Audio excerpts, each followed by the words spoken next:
two crazy Brooklyn dudes just arguing. And the smaller one's like, you tight. Why you tight for?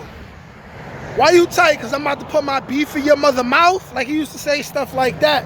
And then the other dude was like, yo, stop playing with me, bro. Like, I'm telling you, you gonna make me hurt you. Like the what they do, sitting with the crew, I had to get some food. I see you looking like you do. Had to make a move. Feel like gotta glue in a Jimmy Choo's. Break the rules, nigga not a fool, but I'm in the mood. What's up, y'all? It's Nate Almighty, aka the Global Dark Skin Ambassador, with another Rikers Island story, man. This is a story about when I seen two Bloods fighting, and the bigger one beat the other one with a food tray. But that ain't even the gist of the story, okay? Because this Blood who I'm talking about was an oppressor, but he was soft at the same time. He beat the other Blood with the food tray. Didn't even hurt him that bad. Then they fought. He lost. Then he gets packed up and sent to the infamous One Man House of Pain. And he becomes the participant of the 4 or 5 Bloods who killed the Crip. So I'm going to take you to one low, okay? This guy's name, I'm not even going to say his name because I know for sure, this guy's probably still a ding-a-ling. You know what I'm saying? So he not going to get no name card on here. But he was soft. I didn't have no personal issues with him. But before I even get into this, I want to shout out the Bloods for all the sensitive gang members in the building. I've always said I grew up around Bloods. I have love for Bloods.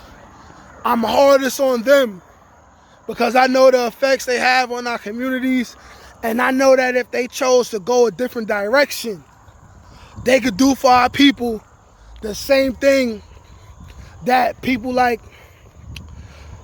Elijah Muhammad and Farrakhan done for the Nation of Islam, you know. But shout out to non-trades that I grew up around. Shout out to Mac Ballers. Shout out to Hounds. But let's get to the story, okay? This Blood was Miller at a time where Millers was real big and they was recruiting a lot of dudes. He was one of those dudes to where he was a big dude. Like, he had to have been 6'2", 6'3", and we talking about Rikers Island adolescents, so 16 to 18. We talking about a big dude, you know what I'm saying? Like 6'2", 6'3", at least 300 pounds. Like, this is a big dude. And like I said, I had no personal qualms with this dude, but I was just, like I did in every house, just analyzing the situation. I'm a likable person, so of course I was likable to him and likable to the person who he fought. You know what I'm saying? Who he got into it with. But how this fight came to be was that both these guys were on the team.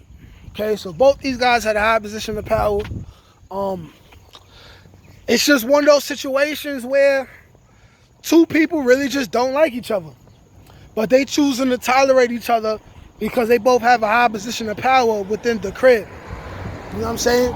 Neither of them run the crib, so they can't get the other one packed up. They can't make that order.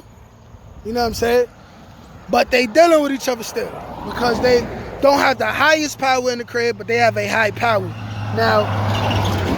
Now, the bigger dude who I'm talking about, who hit the other guy with the tray, he had an issue with this guy because this guy was a heavy joker, a heavy prankster, and if he was mad at you, he'll say some real disrespectful stuff, you know what I'm saying? And he'll talk about your mother, all type of stuff, you know? And he will gladly fight you if you feel some type of way, you feel me? So it was just one too many times where the dude said where the dude just invited him to the Frank stand or said something disrespectful about his mother. I don't know what they was arguing about. They might have been arguing about a couple pages from a porno mag where it started at, because this same guy, I'm gonna talk about him in a later story about how he knocked out a dude in the house over a porno mag. You know what I'm saying? More specifically, Pinky. You know what I'm saying? But back to this regular story. I remember just being in the day room and we just watching them. They arguing, right? But the bigger dude, right? The bigger bully, he's more in his feelings. The other dude is just like laughing. He like, you tight. And they both from Brooklyn, right? So it's two crazy Brooklyn dudes just arguing. And the smaller one's like, you tight. Why you tight for? Why you tight? Because I'm about to put my beef in your mother's mouth? Like, he used to say stuff like that. And then the other dude was like, yo, stop playing with me, bro. Like, I'm telling you, you gonna make me hurt you. You gonna make me hurt you. I'm gonna punch you. Like, you can't punch out of a paper bag. You can't fight. I know you can't fight. We slap box all the time. You really want to do this? You want to embarrass yourself in front of all these day room dummies. You know what I'm saying? Day room niggas, what he said, right? Mind you, the child, we on the child at this time.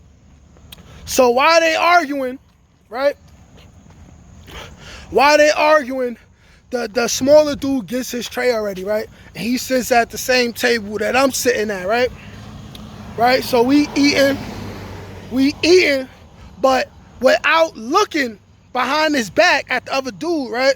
Who's eating as well, the bigger dude, he just talking, snapping on them. Now they throwing the Frank stand at each other, right? Right? So he like, yo, you know what? Tell your mother she could suck my, right? He was like, I told you what was gonna happen if you keep talking about my mother, right? The dude still got his back to him. The bigger dude gets up with his food tray, still has some type of food in it, still had milk that he didn't finish. He just started hitting the guy over the head with the tray. Boom, right? Hit him in the back. Boom. The dude's getting hit, and the dude's getting hit. I looked at him, he's smiling. He like, that's it? He's smiling. Mind you, he didn't even turn around and look the other dude in the face yet. He gets up, turns around, and immediately they start getting it. Boop, right? They fighting. He getting the best of the bigger dude, who already had an advantage because he popped it off first and used a weapon, right? So he beat him up. It's a whole big thing. The turtles come, blase, blah. They pack both of them dudes up. The bigger dude goes to one main. Now, within days of him being in one main, the story comes out that a Crip named Ice, right? His lungs collapsed overnight and he died. And the CO let the blood buzz his cell door open, and the bloods went in there, put him in the full Nelson, locked him in, right? Beat on his body. Like I said, his lungs collapsed. And the same dude that just had the fight maybe a week earlier and won lower, who I looked him in his face as he was leaving, ends up being part of the team that killed the Crip. And mind you, it is said, yeah, I'm coming. And mind you, it is said that they snitched on each other. So this dude goes from arguing about a porno magazine, right, to beating his own fellow blood with a tray, right, to going to a whole nother place, being an accomplice of murder, and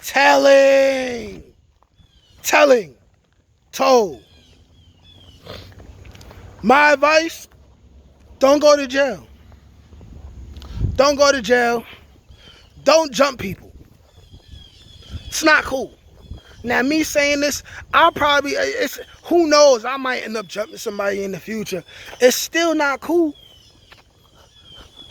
And what's the point in being a big blood, big gangster if you just gonna be an accomplice to murder and then tell? You know what I'm saying? It's crazy, man. It's crazy, man. Hopefully, everybody who I spoke about, minus the dad, God bless the dad, but hopefully the other two brothers I'm spoken about, maybe they home and maybe they got their life together. But that's the story, man. Like, share, comment, subscribe. Peace.